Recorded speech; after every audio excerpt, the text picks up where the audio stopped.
Hello dear viewers, ഡീസിൻ്റെ പുതിയൊരു വീഡിയോയിലേക്ക് എല്ലാവർക്കും സ്വാഗതം. എല്ലാവരും സുഖമായിട്ടും സന്തോഷമായിട്ടിരിക്കുന്നു എന്ന് വിചാരിക്കുന്നു.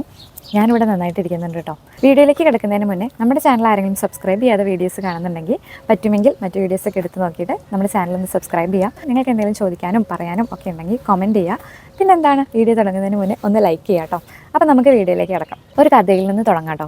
ലൈഫിൽ മറക്കാൻ പറ്റാത്ത മനുഷ്യരെ പറ്റി ഞാനും എൻ്റെ വളരെ അടുത്തൊരു കൂട്ടുകാരി തമ്മിലൊരു ഡിസ്കഷൻ ഉണ്ടായി. വളരെ അടുത്ത ഫ്രണ്ട്സ് തമ്മിൽ ലൈഫിലുണ്ടായ മൊമെൻറ്റ്സ് തമ്മിൽ ഡിസ്കസ് ചെയ്യുമല്ലോ, അങ്ങനെ ഒരു ദിവസം കേട്ടോ. അവളപ്പോൾ പറയുകയാണ്, അവൾക്ക് ലൈഫിൽ മറക്കാൻ പറ്റാത്ത ഒരാളെ പറ്റി പറഞ്ഞു തുടങ്ങുകയാണ്. വളരെ സന്തോഷത്തോടു കൂടി വളരെ ചിയർഫുള്ളായിട്ട് അവൾ പറഞ്ഞു തുടങ്ങുകയാണ്. ഒരു 10-15 വർഷം മുൻപ് ഒരു മഴക്കാലത്ത് നല്ല മഴ നനയുക എന്ന് പറഞ്ഞാൽ കുട മാത്രമല്ല നനയുന്നത്, ബാഗ് നനയുന്നു, യൂണിഫോം നനയുന്നു, ചുറ്റുപാടും ഏകദേശം നല്ല കാലൊക്കെ കയറി നിൽക്കുന്ന രീതിയിൽ അത്രയും മഴ നനഞ്ഞ് സ്കൂൾ വിട്ട് വരുന്നു. ബസ് കാത്തു നിൽക്കുന്നു, ബസ്സിൽ കയറുമ്പോഴും മഴ പെയ്യാണ്. ബസ്സിൽ മുഴുവൻ നനഞ്ഞ് കുതിർന്നിട്ടുള്ള ആൾക്കാരാണ്. സ്കൂൾ വിട്ട് വരുന്ന കുട്ടികൾ, കോളേജ് വിട്ട് വരുന്ന ചേച്ചിമാരും ചേട്ടന്മാർ, ഓഫീസ് കഴിഞ്ഞ് വരുന്നവർ, സാധാരണ ജോലിക്കാർ, കാഷ്വൽ ആയിട്ടുള്ള യാത്രക്കാർ എല്ലാവരും ബസ്സിൽ നിറയുണ്ട്. അങ്ങനെ വരുന്ന ഒരു യാത്രയിൽ അടുത്ത സ്റ്റോപ്പിൽ നിർത്താൻ നേരത്ത് അവളുടെ അടുത്തിരുന്നിരുന്ന ചേച്ചി അവളെ ചീത്ത പറയാണ്. നല്ല ഉറക്കെ ഷൗട്ട് ചെയ്യാണ്. നനഞ്ഞ കുട മേത്തേക്ക് നീട്ടിപ്പിടിച്ച് എൻ്റെ സാരിയുടെ താഴെ മുഴുവൻ വെള്ളമായി. ഞാൻ ബസ് കയറുന്ന സമയത്ത് മഴ പെയ്യുന്നുണ്ടായിരുന്നില്ല, നനയാണ്ട് വന്നതാണ്, മേത്ത് മുഴുവൻ വെള്ളമായി. കുട്ടിക്ക് ഇതെന്താ ഈ കുടയൊന്ന് കവറിലിട്ടിട്ട് ബാഗിലിട്ടൂടെ, എന്താണ് ഇങ്ങനെ ഒരു മാനേഴ്സ് ഇല്ലാതെ, കോമൺ സെൻസ് ഇല്ലാതെ എന്നൊക്കെ പറഞ്ഞിട്ട് ഈ ചേച്ചി ഈ കുട്ടീനെ, ഇവളെ അതായത് എൻ്റെ സുഹൃത്തിനെ ഷൗട്ട് ചെയ്തുകൊണ്ട് ചീത്ത പറഞ്ഞുകൊണ്ടിരിക്കുക. ബസ്സിൽ ഇരുട്ടാണ്, മഴ പെയ്തുകൊണ്ടിരിക്കുകയാണ്. ഒരുപാട് ആളുകൾ കേൾക്കുന്നുണ്ട്. ഇവളറിയുന്ന ആളുകൾ തുലോം കുറവാണെങ്കിലും സ്കൂളിൽ പഠിക്കുന്ന കുട്ടികളുണ്ട്, ക്ലാസ്സിലെ കുട്ടികളുണ്ട്, എല്ലാവരും ഇവളെ ഇങ്ങനെ നോക്കുകയാണ്. അപ്പോൾ ഇവൾ ശ്രദ്ധിക്കുന്നത് എന്താണെന്ന് വെച്ച് കഴിഞ്ഞാൽ, ഇവളുടെ കയ്യിൽ മാത്രമല്ല നനഞ്ഞ കുടയുള്ളത്, ആ ബസ്സിലുള്ള സാധാരണ ആളുകളുടെ കയ്യിലും കുട്ടികളുടെ കയ്യിലൊക്കെ നനഞ്ഞ കുടയുണ്ട്. എല്ലാ കുടയിൽ നിന്നും വെള്ളം താഴേക്കും ബസ്സിലേക്കും ഒക്കെ വീണുകൊണ്ടിരിക്കുകയാണ്. ആർക്കും ആരെയും പരാതി പറയാനൊന്നുമില്ല, മഴ പെയ്തുകൊണ്ടിരിക്കുകയാണ്. കുട്ടികൾ എന്താ ചെയ്യുക, അത്രയും എടുത്താൽ പൊങ്ങാത്ത ബാഗും യൂണിഫോമും ഒക്കെ കൊണ്ട് ഇങ്ങനെ വരികയാണ്. ചേച്ചി മാത്രം ഇവളിങ്ങനെ ഷൗട്ട് ചെയ്തുകൊണ്ടിരിക്കുകയാണ്. അപ്പോൾ ഇവളൊന്നും പറയാതെ അതിങ്ങനെ കേട്ടുകൊണ്ട് നിൽക്കുകയാണ്. കണ്ടക്ടർ ആയിക്കോട്ടെ, ഡ്രൈവർ ആയിക്കോട്ടെ, അടുത്തിരിക്കുന്ന മറ്റു മനുഷ്യരായിക്കോട്ടെ, ആരും ഒന്നും പറയുന്നൊന്നുമില്ല. ഇങ്ങനെ ഈ ചേച്ചീനെ ഇങ്ങനെ തുറപ്പിച്ച് നോക്കിക്കൊണ്ടിരിക്കുക, ഇവളിങ്ങനെ സഹതാപത്തോടെ നോക്കിക്കൊണ്ടിരിക്കുക. എല്ലാവർക്കും അറിയാം ഈ ചേച്ചി ചെയ്യുന്നത് തെറ്റാണെന്ന്. പക്ഷേ ഇവരോടൊരു എതിർത്തൊരു വാക്ക് പറയാനോ ഒന്നും ആരും തയ്യാറാവണില്ല. പെട്ടെന്ന് ഇവൾ പറയുകയാണ്, ബാക്കിൽ നിന്ന് ഇവളിങ്ങനെ ഷൂ എന്ന് പറഞ്ഞിട്ട് ആരും അങ്ങനെ വിളിച്ചുകൊണ്ട് നിൽക്കുകയാണ്. അപ്പോൾ 2-3 തവണ ഇത് കേട്ട് കഴിയുമ്പോഴും ഉപബോധ മനസ്സിലാണ് ഇതിങ്ങനെ കേട്ടുകൊണ്ടിരിക്കുന്നത്. കാരണം ഇവളെയാണ് വിളിക്കുന്നത് എന്ന് ഇവൾക്ക് തോന്നുന്നില്ല. അവൾ ഈ ചീത്ത കേട്ടുകൊണ്ടിരിക്കുന്നതിൻ്റെ ഇടയ്ക്ക് ഇവളിങ്ങനെ എന്നെയാണോ വിളിക്കുന്നതെന്ന് പറഞ്ഞ് തിരിഞ്ഞു നോക്കുമ്പോൾ ബാക്കിൽ യൂണിഫോം ഇട്ട ഒരു ആൺകുട്ടി നിന്നിട്ട് അവൻ്റെ കയ്യിലുള്ളൊരു 50 പൈസ അവരിങ്ങനെ നീട്ടി പിടിച്ചേക്കാണ് അവളുടെ നേരെ. എന്നാൽ ഇതിലാ കുടയിട്ട് ബാഗിൽ വെക്കൂ, എന്തിനാ ചീത്ത കേൾക്കണേ എന്നുള്ള രീതിയിൽ അവിടെ നിന്ന് ഇങ്ങനെ വിളിച്ച് പറയുകയാണ്. അവളെ നോക്കുമ്പോൾ വേറൊരു സ്കൂളിലെ യൂണിഫോമാണ്. അതേ പ്രായത്തിലുള്ളതോ 2 വയസ്സിന് താഴെയോ 2 വയസ്സിന് മുകളിലോ ഏകദേശം ആ ഒരു ഏജ് ഗ്രൂപ്പിൽ നിൽക്കുന്ന ഒരു ആൺകുട്ടി അവൻ്റെ കയ്യിലുള്ള 50 പൈസ കവർ ഇങ്ങനെ അവളുടെ കയ്യിലേക്ക് നീട്ടുകയാണ്. അതോടുകൂടി തന്നെ അവൾ ശ്രദ്ധിച്ച വേറൊരു കാര്യം കൂടിയുണ്ട്. അവൻ 2 സൈഡ് ബാഗ് ഇട്ടിട്ടുണ്ട്. അതുപോലെ തന്നെ അവൻ്റെ കയ്യിൽ കുറച്ച് ഒരു പഴമുണ്ട്. പഴം അവനിങ്ങനെ കയ്യിലിങ്ങനെ പിടിച്ചേക്കാണ്. കടയിൽ നിന്ന് പഴം വാങ്ങിച്ചിട്ട് വരുന്ന വഴിയാണ് സ്കൂൾ വിട്ട് വരുമ്പോൾ. നമുക്കൊക്കെ അങ്ങനെ അമ്മമാർ വീട്ടിൽ നിന്ന് ടാസ്ക് തരുമല്ലോ, ക്ലാസ് കഴിഞ്ഞ് വരുമ്പോൾ ഇന്ന സാധനം മേടിച്ച് കൊണ്ടുവരണേന്നൊക്കെ. ഞാനൊക്കെ ഒരുപാട് റേഷൻ കടയിലൊക്കെ കയറിയിട്ടുണ്ട് കേട്ടോ. അവൾ ആ കവർ കയ്യെത്തി പിടിച്ച് വാങ്ങിച്ചോ അതോ ആരോ ഇങ്ങനെ പാസ് ചെയ്ത് അവളുടെ കയ്യിലേക്ക് കവർ കിട്ടി. അവൾ ആ കവറിൽ ഈ കുട ഇട്ടിട്ട് ബാഗിൽ ഇടാൻ പറ്റുന്നൊരു സിറ്റുവേഷൻ ഒന്നുമല്ല, കാരണം അത്രയും തിരക്കാണ്. ബാഗ് ഇങ്ങനെ ഊരി കയ്യിൽ പിടിച്ച് സിബ് തുറന്നിടാനുള്ള അത്രേ പോലും തിരക്കാണ് ആ ബസ്സിൽ. അങ്ങനെ ആ പ്രശ്നം അവിടെ സോൾവ് ആവുകയാണ്. ആ ചേച്ചി പതുക്കെ സംസാരം അവസാനിപ്പിക്കുകയാണ്. അപ്പോൾ അവളിങ്ങനെ പറയുന്നുണ്ട്, ഈ ചേച്ചിക്ക് സ്കൂളിൽ പഠിക്കുന്ന കുട്ടികളൊന്നും ഉണ്ടാവില്ലേ, അല്ലെങ്കിൽ ഈ ചേച്ചി ആദ്യമായിട്ടാണോ മഴ നനയുന്നൊക്കെ ഇവളിപ്പം എന്നോട് പറയുകയാണ്. അവൾ അന്നൊക്കെ മനസ്സിൽ ചിന്തിച്ചായിരുന്നു എന്ന്. പക്ഷെ അവൾ ചിന്തിച്ചായിരുന്നത് അത്രയും ആളുകൾക്ക്, മുതിർന്ന ആളുകളുണ്ട്, ഇവളെക്കാളും മൂത്ത സ്കൂളുകളിലും കോളേജിലൊക്കെ പഠിക്കുന്നവരുണ്ട്. അവർക്ക് ആർക്കും തോന്നാത്തൊരു കാര്യമാണ് അതേ പ്രായത്തിലുണ്ടായിരുന്ന ഒരു ആൺകുട്ടി അവൻ ബാക്കിൽ നിന്ന് വിളിച്ച് അവൾക്കൊരു സഹായഹസ്തം തരികയാണ്. അപ്പോൾ അവൾ ബസ് ഇറങ്ങിയ നേരത്തൊന്ന് ബാക്ക് സൈഡിലേക്ക് നോക്കി. കവർ ചെയ്തിട്ടേക്കാണ് ബസ്, പക്ഷേ ഡോറിൻ്റെ അവിടെ നിന്ന് നോക്കി ആ കുട്ടീനെ കണ്ടില്ല. അവൾ പറയുന്നത്, ഞാൻ 15 വർഷമായിട്ട് ആ സ്റ്റോപ്പിലെത്തുന്ന സമയത്ത് ഞാൻ അവനെ അന്വേഷിക്കാറുണ്ട്, ഒരിക്കൽ പോലും പിന്നെ ഞാൻ അവനെ കണ്ടിട്ടില്ല. പക്ഷേ എനിക്കിപ്പോഴും എനിക്ക് അവൻ്റെ മുഖം ഓർമ്മയുണ്ട്. ഞാൻ എവിടെ പോകുമ്പോഴും, ഞാൻ തൃശ്ശൂർ ഏതെങ്കിലും സൈഡിൽ പോകുമ്പോഴും, ഏതെങ്കിലും കല്യാണത്തിന് പോകുമ്പോൾ ഒക്കെ ഞാനവനെ അന്വേഷിക്കും. യൂണിഫോം എനിക്ക് ഓർമ്മയുണ്ട്. അതുകൊണ്ട് തന്നെ ആ പള്ളി സ്കൂളാണ്, ആ സ്കൂളിൻ്റെ അതിൽ പോകുന്ന സമയത്തൊക്കെ ഞാൻ വെറുതെ നോക്കും, എപ്പോഴെങ്കിലും ഇനി ഒരിക്കലും ആ കുട്ടീനെ എന്നൊക്കെ പറഞ്ഞിട്ട് അവളിങ്ങനെ സംസാരിക്കുമായിരുന്നു. എനിക്ക് ഭയങ്കര അത്ഭുതം തോന്നി. കാരണം 15 വർഷത്തിൻ്റെ ഇപ്പുറം നമ്മുടെ ലൈഫിൽ ഒരുപാട് കാര്യങ്ങളുണ്ടായിട്ടുണ്ടാവും.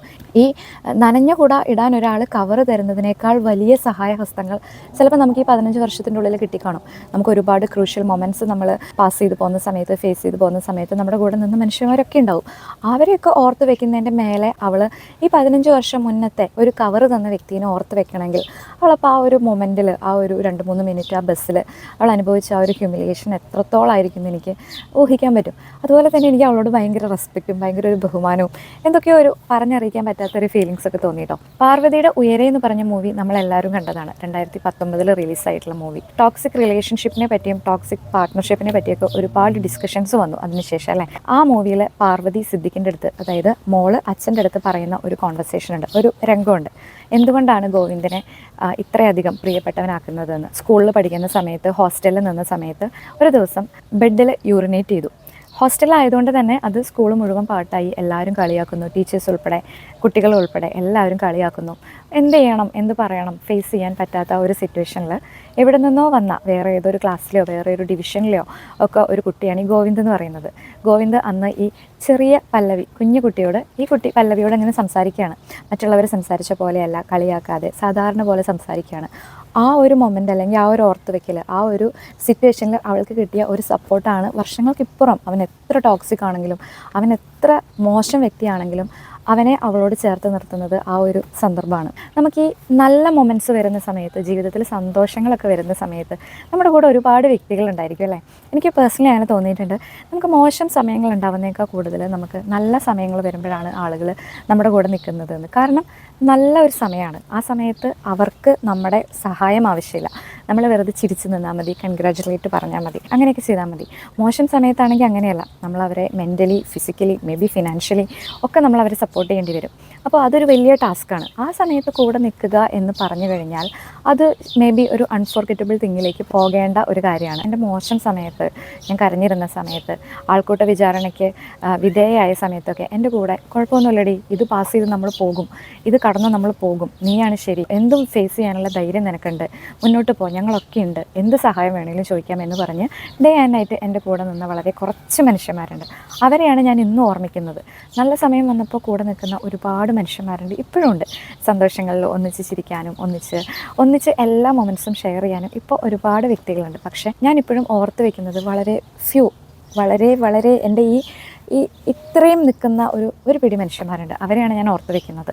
അപ്പോൾ ഞാൻ കൺക്ലൂഷനിലേക്ക് വരികയാണ് കേട്ടോ. നമ്മൾ ഈ ആൾക്കൂട്ട വിചാരണയ്ക്ക് ഏർപ്പെട്ട അല്ലെങ്കിൽ കൂട്ടമായിട്ട് നിന്ന് കല്ലെറിയുന്ന മനുഷ്യന്മാരെ, കല്ലേറ് ഏറ്റുവാങ്ങുന്ന മനുഷ്യന്മാരുടെ കൂടെ നിൽക്കുക എന്ന് പറയുന്നത് അത്ര എളുപ്പമുള്ളൊരു ടാസ്കല്ല. കാരണം നമ്മൾ എന്തുകൊണ്ട് ആ വ്യക്തിയുടെ കൂടെ നിന്നു എന്ന് പലരെയും പറഞ്ഞ് ബോധ്യപ്പെടുത്തേണ്ടി വരും. നീ എന്തിനാണ് അവളുടെ കൂടെ നിൽക്കണം, അവൾ മോശമാണ് അല്ലെങ്കിൽ അവൻ മോശമാണ്, അവൾ ചെയ്തത് തെറ്റാണ് എന്ന് പറഞ്ഞ് നമ്മളോട് തന്നെ ഒരുപാട് പേര് തർക്കിക്കാൻ വരും. നമ്മൾ ചിലപ്പോൾ എന്തുകൊണ്ട് ഈ വ്യക്തിയുടെ കൂടെ നിൽക്കുന്നു എന്ന് ജസ്റ്റിഫൈ ചെയ്യേണ്ടി വരും.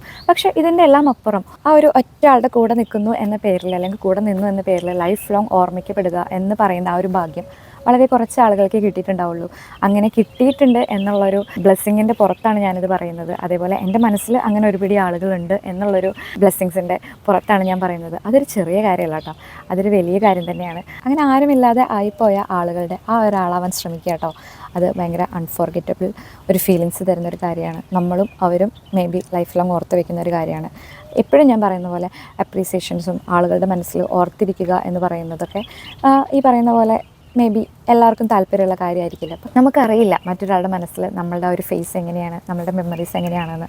തെറ്റുപറ്റാത്ത മനുഷ്യന്മാരൊന്നുമില്ല. 10-40 വർഷം, ഒരു 50 വർഷം ജീവിച്ചിട്ടുണ്ടെങ്കിൽ 50 വർഷവും നല്ല വ്യക്തിയായിട്ട്, നന്മയുള്ള വ്യക്തിയായിട്ട് അല്ലെങ്കിൽ പുണ്യാളനായിട്ട്, പുണ്യാളത്തിയായിട്ട് ജീവിക്കാനൊന്നും പറ്റില്ല എന്ന് തന്നെയാണ്. നമ്മളൊക്കെ മനുഷ്യന്മാർ തന്നെയാണ് അല്ലേ. നമ്മുടെ ഒരു സബ്സ്ക്രൈബർ എപ്പോഴും ഞാൻ എല്ലാ വീഡിയോയിലും പറയുന്ന കാര്യമാണ് നമ്മളൊരു മനുഷ്യനാണെന്നുള്ളത്. യെസ്, നമ്മളൊരു മനുഷ്യരാണ്, നമ്മൾ മനുഷ്യന്മാരാണ്. മനുഷ്യരുടേതായിട്ടുള്ള എല്ലാ പരിമിതികളും നമുക്കുണ്ട്. എല്ലാവരുടെ മനസ്സിലും നമ്മൾക്ക് നല്ല ഇമേജ് ആയിരിക്കില്ല ഉണ്ടാവുക. തെറ്റുപറ്റി പോയിട്ടുണ്ടാകാം, മോശം സിറ്റുവേഷൻസ് ഫേസ് ചെയ്തിട്ടുണ്ടാകാം. പക്ഷേ എനിക്ക് തോന്നുന്നത് എന്താണെന്നറിയോ, ലൈഫിൽ ഒരിക്കലെങ്കിലും ആൾക്കൂട്ട വിചാരണയ്ക്ക് ഏർപ്പെട്ടിട്ടുള്ള ഒരാളുടെ ആ ഒരു വ്യക്തിയാവുക എന്നൊരു നന്മ നമ്മൾ ചെയ്തിട്ടുണ്ടെങ്കിൽ ദാറ്റ്സ് ഇനഫ് അല്ലേ. അത്രയേ ഉള്ളൂ. അപ്പോൾ പുതിയൊരു വീഡിയോ ആയിട്ട് അടുത്ത തവണ കാണാം. ബൈ.